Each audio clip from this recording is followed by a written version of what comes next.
somewhere hopefully down here below the exit button, I'll put the inset of what's going on the pocasa board itself. So first I got it up and running. I hit the ID. I got pocasa revision 0.7 because everybody likes point this and point that. So quick transfer rate check. Transferring 18,000 give or take bytes per second, 180,000 BPS, 180,000 baud should show up, right? 181,800 baud coming from the PC to the PIC. I'm coming back the other way. And this is a fair amount slower. I know why. I got to fix it. No big deal. Let that finish cooking because you can't do anything else till it's done cooking. See, it's showing 8,300 bytes a second there, 8,300-ish bytes a second. Okay, 83,780 bytes per second, which comes out to be 837,000, no, 83,780 baud, BPS, whatnot. Okay, I'm going to turn this thing on. I got to set a few settings that I don't have hard set in the code yet, just so I know these settings work. Basically, these here are the gains and the offsets for the X and Y op amps leading to the ADC. This is for the direct digital synthesis, the gain and the offset. This is to set the voltage on the coming out of the DDS. This is to set the offset, whether it's centered on 0, a little above, a little below, all the way above the 0 line, all the way below. This is a 4-quadrant DDS generator. Does positive, negative, both ways. Let's make a frequency here, 60 hertz. And you know what?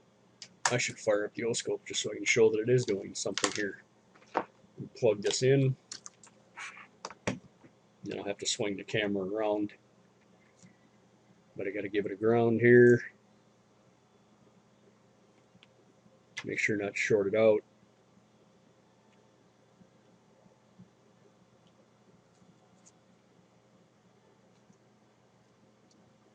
Okay, there we go. There's the DDS. Okay, so you can see I got 60 hertz here. I'm going to pick up the webcam and just show it on the scope here because the scope capture software is garbage.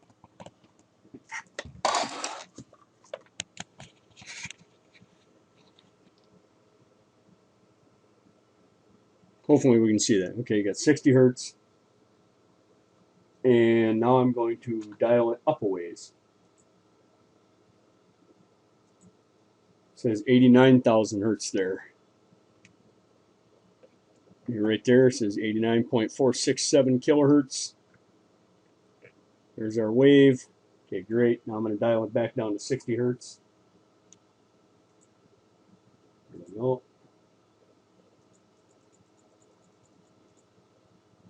59.99 hertz. There's our wave.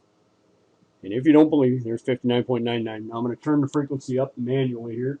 God, I wish I could hold this thing steady, but I can't. Don't worry about it. Don't care. Okay, so now I'm going to dial up the frequency. I think. Yeah. Okay, it is going up. Let's make this a little bit quicker. Nope. There we go.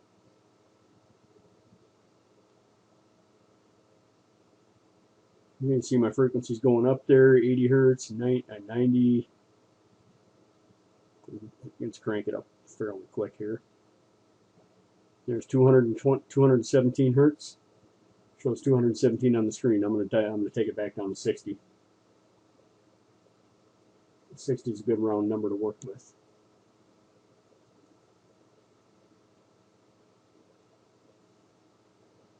$671 is what I want. Okay, that just shows that I'm actually throwing stuff out there. Okay, 2 pins over here. Now I'm going to go ahead and get a sample in. Open is a horizontal line and shorted is a vertical line.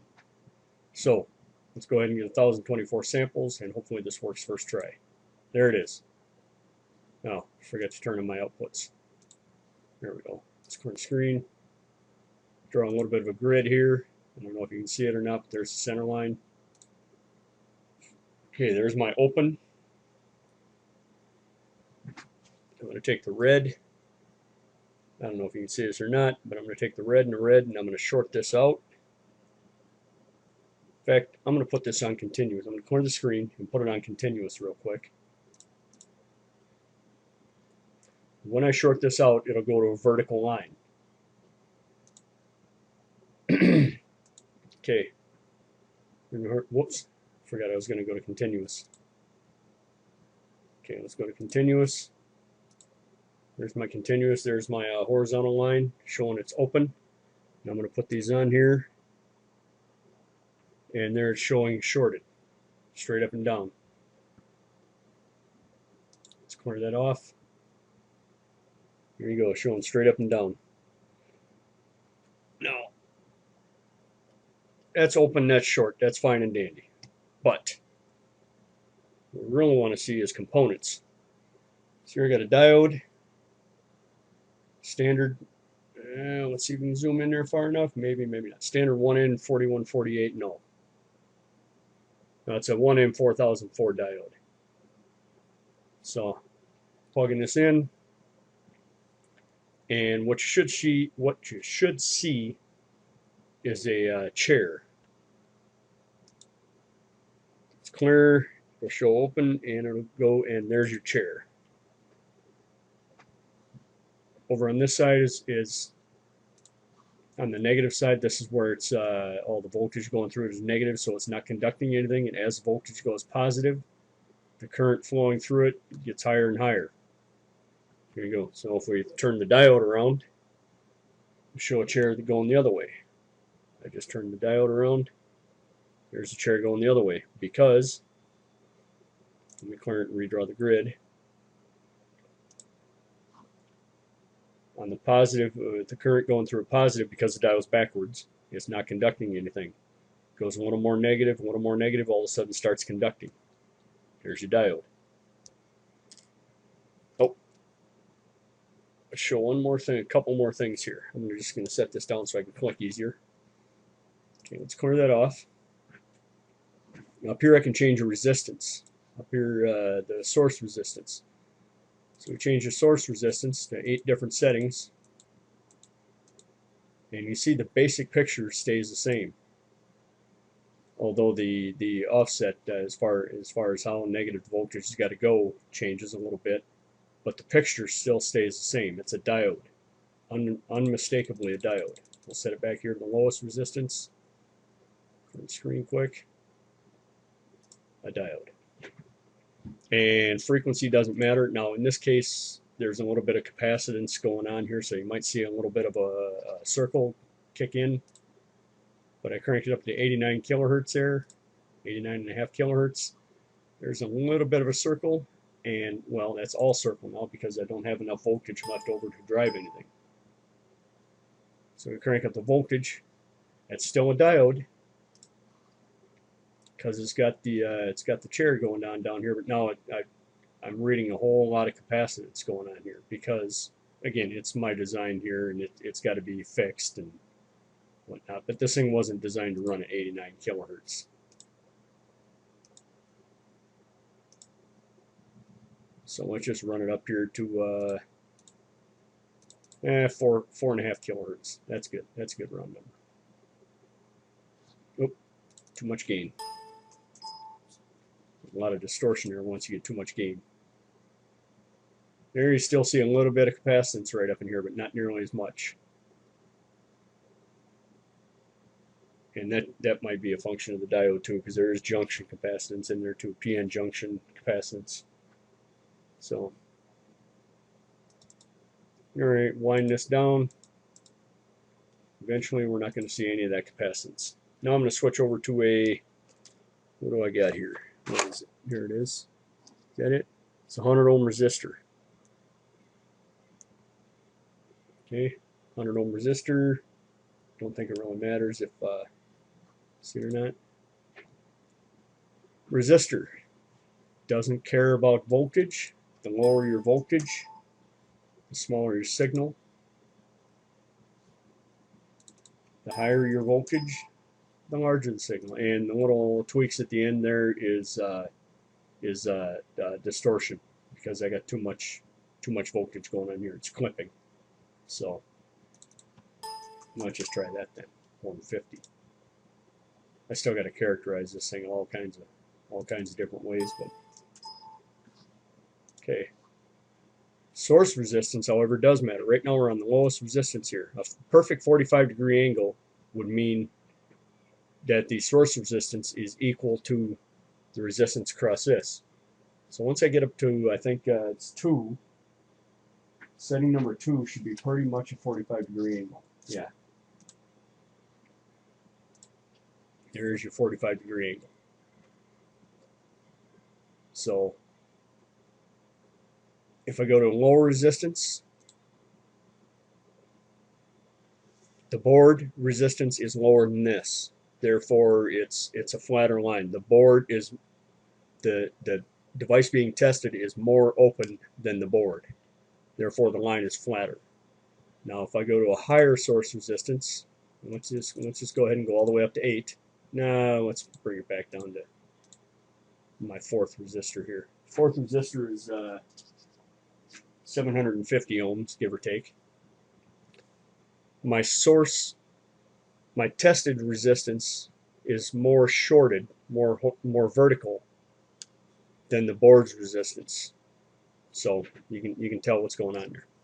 Now I'm going to leave that same setting up there, and I'm going to pull this 100 ohm resistor out and put a this is a 1K ohm resistor. Watch where that vertical line is. See? Now it's gone flatter because this resistance is more open, higher resistance than this resistance is. So it's flatter. And again, frequency doesn't matter with resistance. That's a little too high. We'll just go back there to 89 kilohertz. There you go. That's the sign. Go back down to 60 hertz. Now I'm going to throw a capacitor on there and ignore what the screen does for now. I'll fix the settings here in a minute. Okay.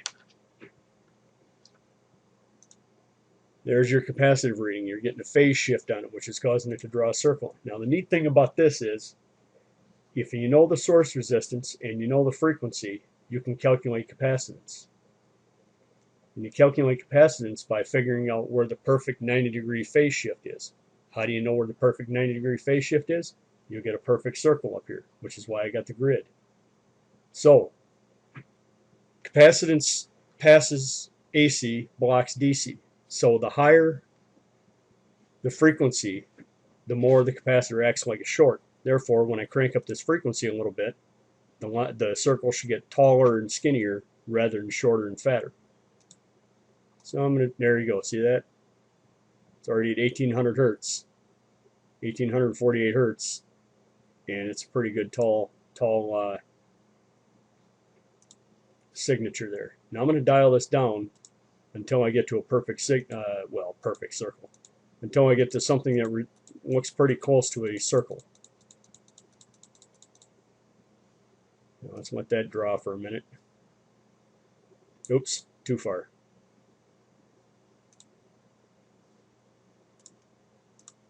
And this might take a little bit. Okay, I'm going out 2 divisions there, just short of 2 divisions, and about 1.5 divisions there. So let's go ahead and raise the frequency a little bit.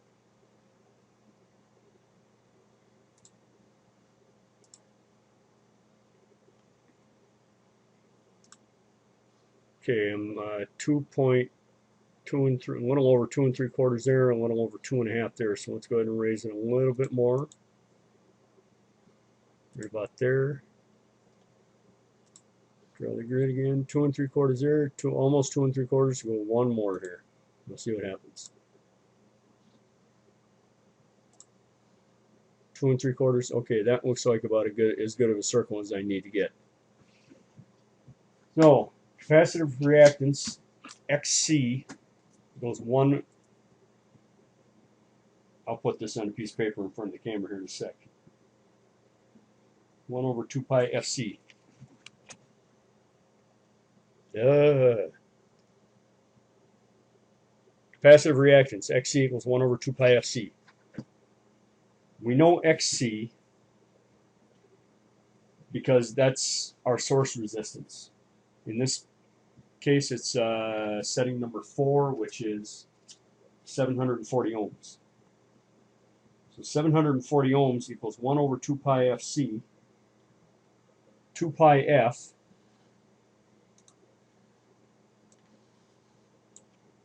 2 times pi times 223.5 hertz, 1404. Yeah, we'll just go 1404.3 C. So 740 equals 1 over 1404.3 C. 1404.3 C.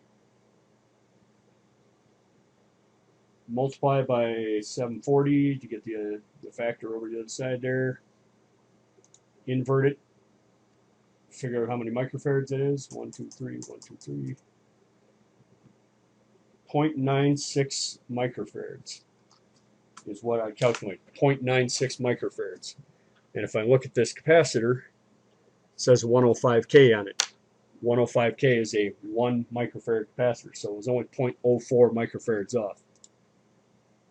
Where's that 0.04 coming from? It's coming from the fact that I can't zoom in the circle and see if it's a perfect circle or not. But, you know, let's do the math there. 1 divided by 0.96. Yeah, 4% off. Not bad for eyeballing something. So, there you go. That's the basics. Works for me. 17 minutes. Anyways. All this stuff over here is just test. Well, most of this stuff over here is testing stuff. Oh, here we go. I can clear this. Now I got a deal on here called auto clean. What that does is it tries to get rid of any extraneous points. So let me shut off the continuous scan, clear the screen. I'm going to turn on auto clean, and I'm going to put that capacitor back in there because that's a good way to demonstrate it. Now I'm going to leave auto clean on there for a minute, or off. Now I'm going to go ahead and continue scan. Count my points here. 260, 300, 400, 500. Yep, there's 500. Okay. Shut that off. Now you can see that's, you know what, maybe I should time this. I'll give it 10 seconds or 5 seconds. Well, 1, 2, 3, 4, 5. I got 280 points, but see there's a lot of, well, not a lot, but there's a bunch of extraneous points here. So I'm going to hit auto clean, and what that's going to do is it's going to cycle through, and it's going to remove any points that don't have neighbors, if you will. It's the best way I can think of it. All right, so that's gone through and wiped once. Now I got 186 points. Great. So I just turn that on and auto clean it a little bit, and it'll just, like I say, if there's anything, maybe I touch something or whatnot and induced a voltage somewhere, and it caused this point here to go on, or that one, or that one, or that one, or that one over there. This will just kind of go through and kind of wipe everything a little bit. And this circle has 845 good points. Okay, so let's stop auto clean and stop scanning that. I can save a snapshot here. Test cap. .pvw or test cap .pocasa wave. Now I'll go ahead and clear the screen. There's no points to be drawn. I'm going to go ahead and draw the grid. Now I'm going to load that test cap. Here's my test cap. Now, just for the sake of argument, I'm going to go ahead and change the frequency a little bit. There. Now I'm going to plug in a simulated second system with a different capacitor in there, a different circuit board, but it's supposedly the same capacitor. And I'm going to rerun my scan. And look at that, there's something different going on here. So I know that what I had before is different to what I've got now. Or maybe I better stop here. Okay, I stop. Maybe I built something up and let me clear the screen.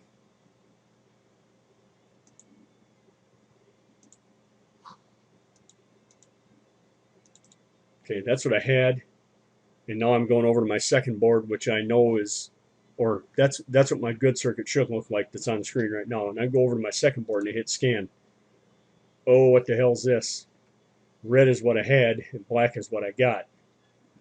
So I had a capacitor, and now I've got a diode. What the hell's going on here?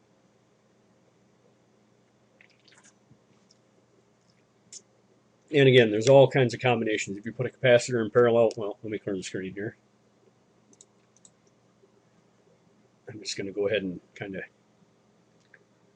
shove that in there a little. I better put that back up to 60 hertz, so I got a good starting point.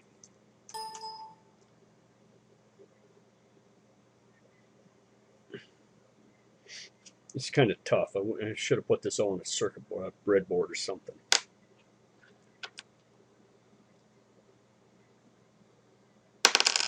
Damn it. Okay. Here, close enough. Let me clear the screen once more.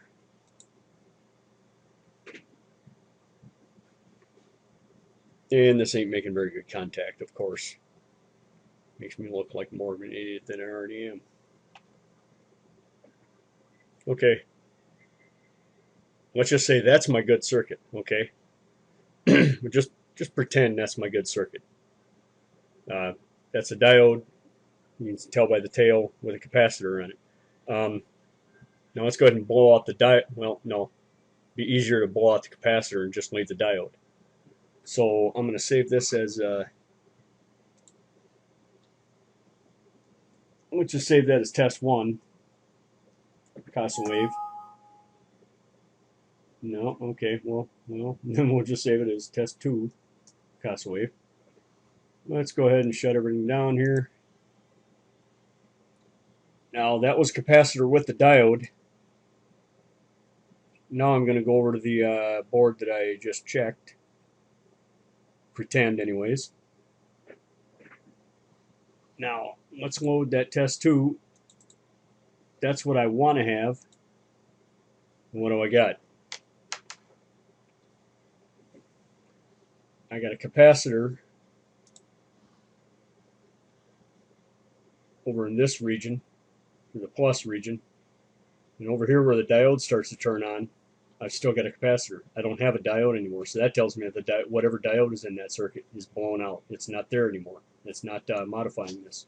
And this is interesting. I never noticed that it does that exactly like that. Maybe we throw a resistor in parallel with all this. Or maybe we don't.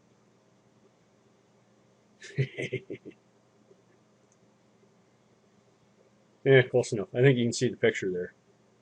Makes that little slanted capacitor there.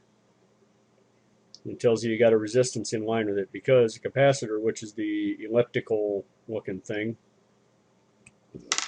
plus the resistor, good one, dude. Resistor, which is that 45-degree angle, do the math, and that's what you'll get. You get you that little ellipse across the side there. Blah, blah, blah, right? It works.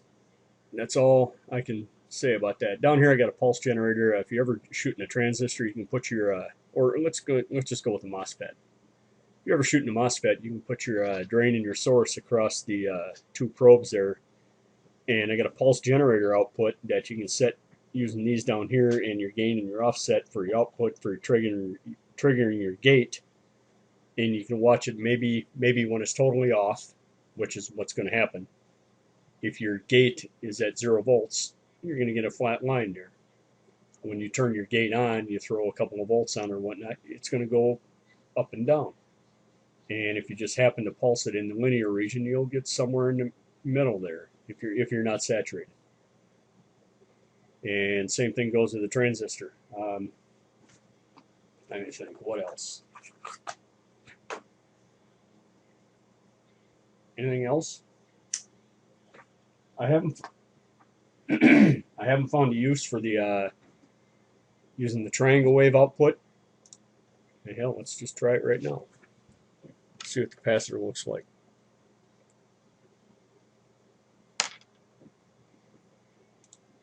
Oh yeah, yeah, it'll square it off. Yeah, sure enough, squares it off versus leaving it nice and round. And if you throw a square wave at it,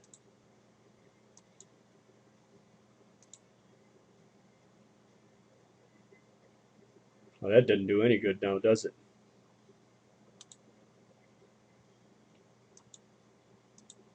Did it just lock up on me? It just locked up on me.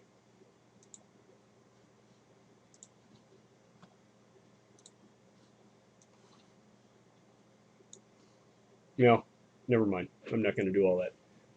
Yeah, I can update the flash remotely, or remotely. I can update the flash with it plugged in and not lose any of the settings.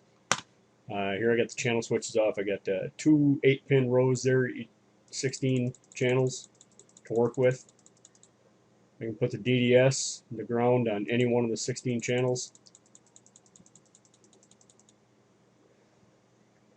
Uh, put the pulse generator on any one of the channels. If I want to put it right back on the DDS channel, I can.